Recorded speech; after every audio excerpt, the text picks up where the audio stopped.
Before you begin, remove the access panel. Removal. Disconnect the processor fan cable from the system board.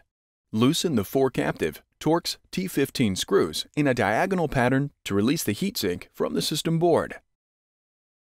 Lift and remove the heatsink. Note, if you are reusing the processor or heatsink, remove the thermal grease with an alcohol swab. Replacement. Apply thermal grease and a pattern of 5 big dots on the processor.